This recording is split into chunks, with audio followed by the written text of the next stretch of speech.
Welcome back to the Hellbound Podcast, hosted by myself, Alex Blackburn, and this week I'm joined by my amazing wife, Vicky. Hello! How are you doing this week, Vic? I'm fine, how are you? This is the most formal that Vic and I ever are. Normally we're having a heated discussion about decking or planning permission or something like that. Or the dog. Or the dog, who's She's actually asleep. quite quiet. Shh, don't wake the beast. Don't wake the beast of Bodmin Moor. She's properly been a beast today. Yeah, absolutely. So this week we are going to review the film Prey. Yes. And this is the first Predator film that you've seen, is that right? It is, but before we go into all this, are we allowed to say that it's your birthday this week? So yeah, I'm turning 40 this week. Hey, Pembroke Happy City. Pembroke Happy City.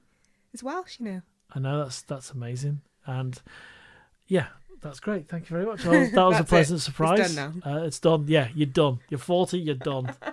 Oi. I'm done. I didn't mean you. I meant mate. I meant me. So yeah, we're just kind of having a relaxing episode, just talking about the film Prey. Yes. I think we both really, really enjoyed this one. And when I pressed play for Prey, pray for play, whatever, on Disney Plus in the UK, because Hulu's not a channel in the UK, it's a Star in the UK, which is on Disney Plus. So that's all the Fox content. So Prey was on there, and it got released a few days ago, and we decided to watch it. And as soon as I pressed play, Vic said to me, I've not seen Predator. And then it went quiet, because as a huge movie fan, horror aficionado, You were horrified. I was horrified. Pardon the pun. My wife had never seen the Predator, the original. I think I probably had. I was either just very intoxicated or just really, really tired. Oh, right, okay. That's for a different podcast. But yeah, this is Vicky's first Predator Foray. movie. And what did you think of Prey? It was really good. It was good. Look, it was entertaining. Yeah. The acting was good. Yeah, it was really good. Enjoyed it. Is that all you got to say about it? Yeah, should we end it now? That's it. What did I you thought think the of acting was great. I thought she was fantastic.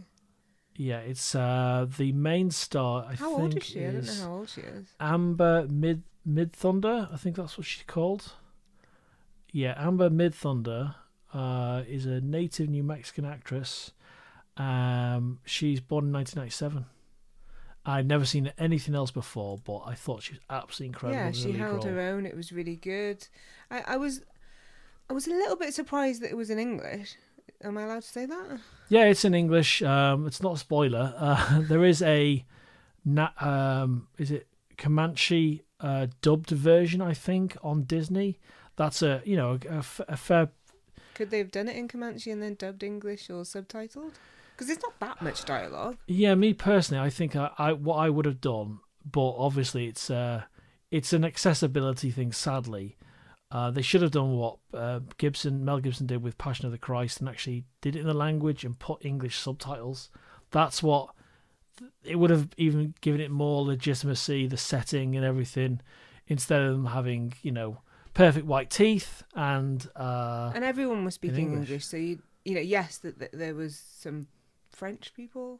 I don't know. How yeah, to there'd say be like without spoiling it for others. colonialists. Yeah. Is that the right way to say that? But there were so there was moments where the characters speak. Is it Comanche? I hope I'm getting that right. Which kind of jarred with me. I'd have said stick with English or your own language, the language that they would have been speaking at that time with each other. Yeah, exactly. Because communication between them would have been quite difficult. I'm assuming. I'd say so. But yeah, I think there's a lot to like in this film, and it was a big surprise. Before we get into the details of Prey, it was a big surprise that you made the comment that you hadn't seen Predator, the 1987 classic by John McTiernan and starring the amazing Arnold Schwarzenegger.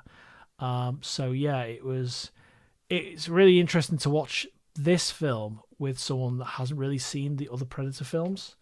It's nothing really like the other Predator films. No, because we watched that last night actually. Yeah, and what did you think of that one, the original? Arnie was great. Yeah, Arnie's superb. He looks really good in it. Admittedly, his muscles are probably too big.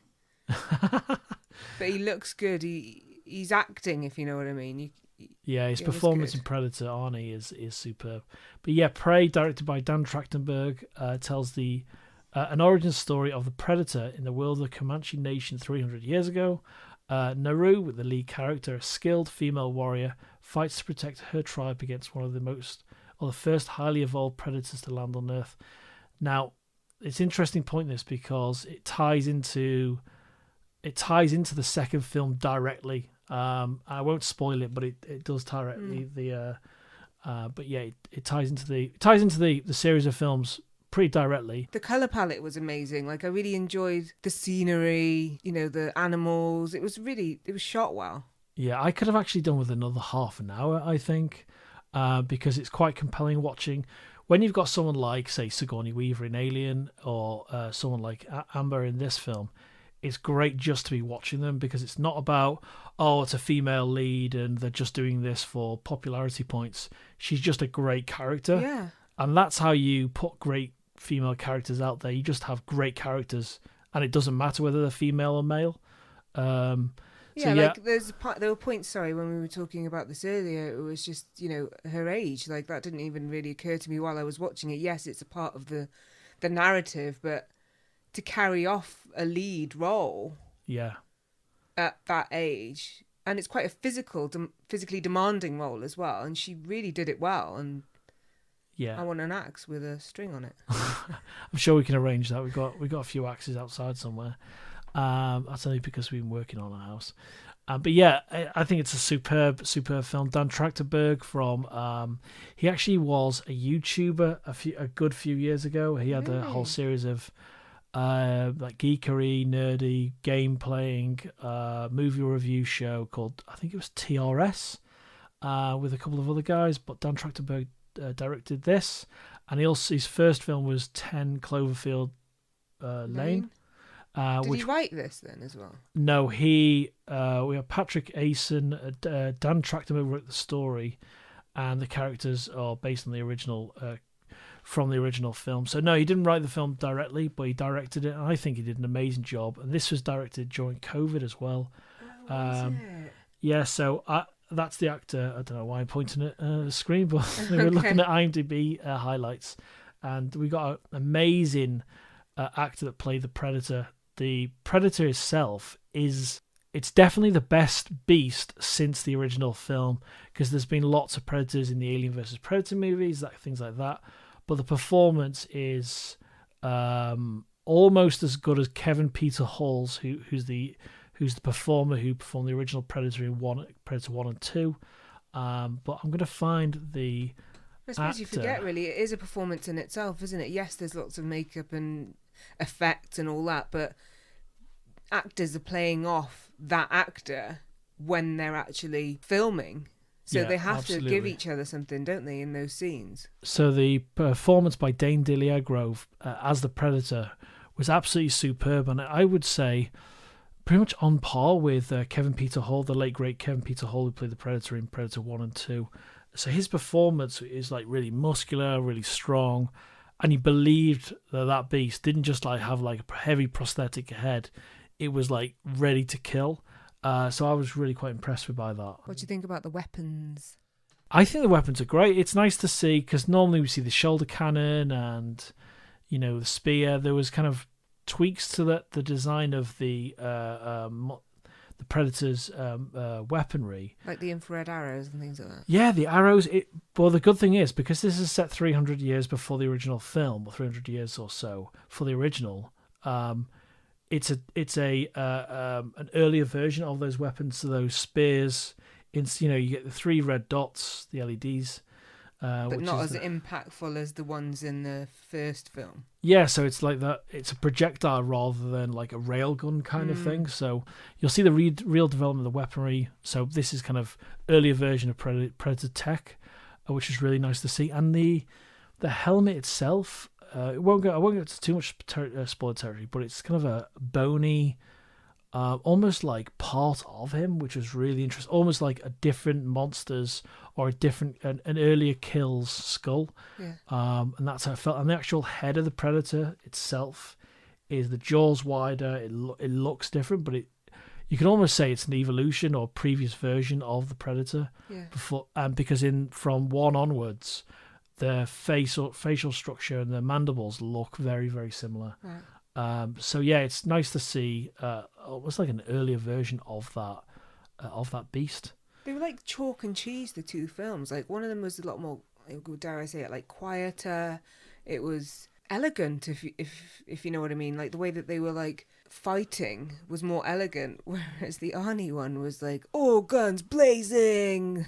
Well, that's to do with the tech as well, though, and the isn't it? time. Yeah, exactly. Yeah, but yeah, I thought Prey by Dan Trachtenberg, which is on Disney Plus in the UK and Hulu, I think, the rest of the world. I would absolutely highly recommend it. And when Michael's back from his acting jaunts, we'll be talking about Prey again, I'm sure. Because I posted on Facebook a little bit of a poll about, I'm really kind of honest, and if you play poker against me, you'd always probably win, and guess what I'm kind of going after. But I put out that Prey's the third best, not second best, the third best Predator movie. And there's quite a few comments people were sending me about, no, it's the second best, or it's possibly even better than the original. No, it's just not better than the original. The original with Arnie and the trepidation and the beauty of the first one is you got an elite tactical force that are hard-ass war fighters. They're amazing at what they do, and they're coming up against something they don't understand, they can't anticipate, and it just takes them apart. They're all very big characters as well, so they're coming against this really random, massive character, and it's quite jaunting and like jarring for them. Yeah, exactly. Be defeated. Yeah, exactly, and that's what's great about that first film. I said that I wanted the axe with the string on it. Yeah, that's a great weapon. Awesome Native American weapon. What would you go for? Seeing as though we're doing archery tomorrow, I'd go through a bow and arrow, but a bow and arrow against the Predator is kind of useless. So I really like the spear that extends the Predator's weapon. That's what I'd love to have. Oh, that's a good one. Yeah, but that's a feature of Predator 2 as well, and that he can control it outside of himself though as well. Yeah, that's a good point, because when she's got hold of the spear at one point, it goes contracts and goes smaller. It misses. But yeah, it's I think the spear the Predator's got is awesome, absolutely awesome. Yeah. So did it come out in cinemas or not? No, absolutely not. No. Which is a bit stupid, really. I think that would have done pretty well in a cinema. See, the year that 10 Cloverfield Lane came out, that was one of my favourites of that year. I thought it was fantastic. Yeah, that was directed by the same. He tells a good story. Yeah, Dan Trachtenberg does tell a good story, and it's fits within that kind of genre of horror and everything. So, but keeps you interested. Like sometimes I do find with certain films, especially horror, like they kind of go off on their own little tangent, and you're like, just keep me along with the story. I want to be interested in this. Because you made a good point. It was yesterday about it just felt like a great movie that was about this Native. Is it right to say Native American girl? This Native American girl who's trying to prove herself, trying to be a hunter, and she's not being allowed to. I loved that story. That story on its own, like you almost didn't need the Predator. I'd have enjoyed the movie as is, because she had a doggy companion, which is a beautiful dog in the film. But yeah, I think the film as a feature film was superb, and I'd have loved to have seen that in the cinema. When we started watching it, I didn't think it was going to be horror, because obviously you're a massive horror person. It's all about horror. Yeah. I didn't see that coming. Because I didn't tell you anything about it. So this is the little slide thing I did was, we pick a movie pretty much every day. We sometimes take it in turns, but because I said, let's I've got this film to for us to watch. Oh, what's it called? It's Prey, and I just pressed play, and Vicky knew very little, if not anything about it. I didn't know anything about it. And I just stuck it on, and I was like, I can't wait for Vic to see the science fiction part of this. It was really good. Yeah, it's a superb movie, small movie, but it's on Disney Plus and Hulu in the US and everywhere else. But yeah, we highly recommend Prey. it's all about horror for you at the moment. Tell us why. I've kind of created a rod for my own back, and we're going into the festival season again of Hellbound 2, Return of the Horror Festival. So this will probably be my last festival, because it's an incredible amount of work. I love meeting horror filmmakers, meeting people behind the scenes, legends of the genre, like Alex Proyas and Joel's production designer of Jaws. But it's just a lot of work, and I've got a few irons in the fire to create short films myself in October, and it's just going to prove too difficult, I'd say, next year. Obviously, this is the second horror festival in 3 years. I'm not going to say it's impossible to come back in, say, 5 years' time, but I think it's run its course in terms of because it's just a time thing, because it's just a one-man band. I've got Michael Chan that helps me. My amazing wife is a producer now for the festival, and it's just incredible my work. But we're going to have a great festival this year, but it's the last one. It's absolutely the last one, and if you hear this is the only place I'm going to mention that. Externally, I say, "Oh," but internally, I'm like, you get me back in your life, yeah. That's nice. I miss you sometimes. Sometimes. So, is there anything you think the filmmakers or submitters would like to know, or what do you think they would ask? Or in general? No, not about me. So tell us a bit more about the festival. So, how many minutes? So the submissions can be between 1 and 15 minutes. Wow. That's a big window. If there's credits that go over 15 minutes, I can be flexible with that. But it's all submitted through filmfreeway.com. And check us out on there. And then there's obviously the Hellbound Horror Festival website. And if you want to contact me, or I was going to say anyone else in the team, but that's not true. It's just me.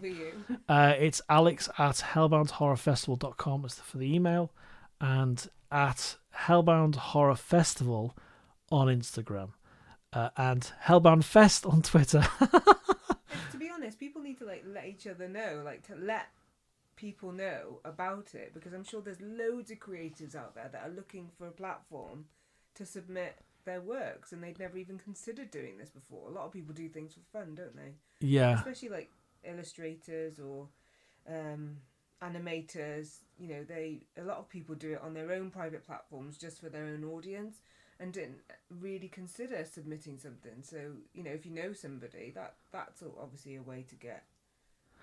I'll tell if I was submitting to this festival, I'd be kind of like, I don't want anyone else to know because I want to win. I want to win this festival. Like, okay, but I've asked, if there's anyone listening from the anyone that submitted a film to the festival already or thinking about doing so, please spread the word, because we are a very small festival in our second year and probably final year.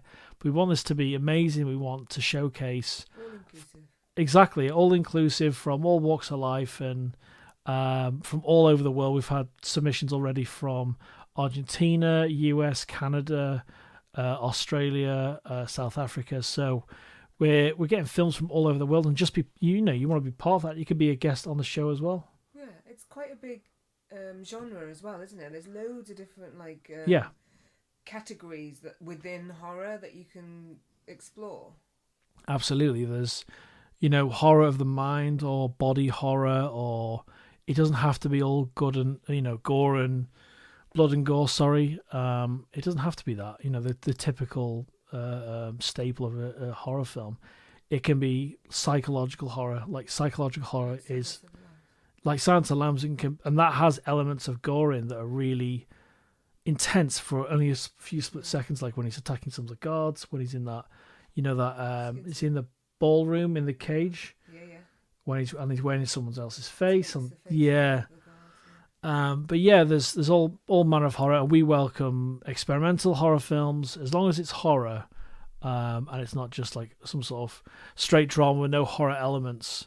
Then you'll be able to submit your film, and it's open now, and it goes through. Once you submit your film, we'll go through the process of making sure you've adhered to the rules, which are on Film Freeway and on the website, on the official website. So And then we'll see whether it gets picked or not, because not all films make it, whether it's offensive, like really offensive, and whether it, if you don't adhere to the rules, then it's your film's not going to get through, and it won't be officially selected for the rest of the festival down the line. And we try and shout about every filmmaker we interact with on social media, mainly on Instagram, because it's kind of so easy to kind of go back and forth rather than just emails all the time. So we try and interact and have a great community, really. Yeah. So do you think there's anything else the filmmakers would like to know? So the dates, maybe? Where it's open on the 1st of August, which is a good few days ago, and then the submissions close on the 1st of October. And we have a special event on YouTube on the 29th of October, and that's going to have the top nominated films, kind of like the Oscars, and we're going to have possible guest judges. Now, the first festival we had amazing guest judges, and obviously because we're coming out of COVID, it's just a lot more difficult to get those judges, or judges of the same ilk. So we'll try our very best to get judges again. If not, it'll be picked within a trusted group of people that are horror fans and horror filmmakers that I personally know, which was a good group of people where we'll screen the films and we'll pick nominees, and then we'll pre-pick winners. And we'll try and include highlights from everyone's film, but we want to make sure we do it fairly, where we're not just using your footage to promote ourselves. We're kind of showcasing everyone's work, really. Laurels as well, don't you? Yeah, so we've created laurels. So if you've submitted and it's been accepted, you will receive a unique horror laurel, which has been designed by a friend of mine in Indonesia. So yeah, that'll be sent out to you, and then you can use that on your artwork any way you like. CV. Good for your CV. Good for your CV. That's something you definitely say in the UK. Good for your CV, yeah. Great work experience. The artwork is great. But yeah, cheers, baby. Cheers, baby. It seems so weird, doesn't it, talking like this? But yeah, it's the horror artwork is. I'm quite proud of it. There's a lot of work in it. It was a commissioned piece of work on Fiverr, Fiverr.com. But yeah, it's been a lot of fun being the founder and the director of the festival and creating everything for it, the social media posts and everything. It is really satisfying to talk to filmmakers and be involved with them directly and speaking to them with interviews. And we're doing that on the on this platform, the Hellbound Podcast, interviewing filmmakers from this year's festival. We've already done that with Cindy Stenberg, who submitted 2 films. She's from Sweden. She's a super talented filmmaker. But we want more people on board, and it's been a lot of fun. It's definitely coming to a close at the end of October, and this will be the last festival, or in this guise, it'll be things will mature, and there'll be something next year or the year after, but it won't be a festival. It'll be something else, new platform to promote filmmakers generally. But yeah, there'll be something new, but because the sheer amount of work, it'll be something. It's just going to develop into something else. It's so nice to see, like, from somebody that's not in this industry. It's really nice to see how supportive you are, how you like to give a platform, you like to hear other people's points of view and where they've come from, their ideas. Like, you really are very good at supporting others. I'm doing God's work. Oh, goodness me. You're doing God's work, are you? Yeah, of course I'm doing God's work. I'll cut that other bit out. God's work, but yeah, if you like this, to you, it's God's work. It certainly is. Okay. The devil. Anyway, I hope you've enjoyed this week's episode talking about Prey, and thanks, Vic, for asking me some questions about the Hellbound Festival. Really interested. I'm very proud of you. Well done. Oh, thank you, dear. So if you'd like to follow us, check us out at Hellbound Horror Festival on Instagram. And for this podcast, which I'm hosting, it's at the Hellbound Podcast on Instagram. And we're also on Facebook too, at the Hellbound Horror Festival. So please check us out. If you have any questions, DM us on Instagram and we'll get back to you. And if you get an email from myself about featuring on the Hellbound Podcast as a guest for submitting your film to the festival, I'll be in touch with you very, very soon. So, God night. Good night and God bless. Good night, everybody. Night, night. Night, night, everybody. Night, night.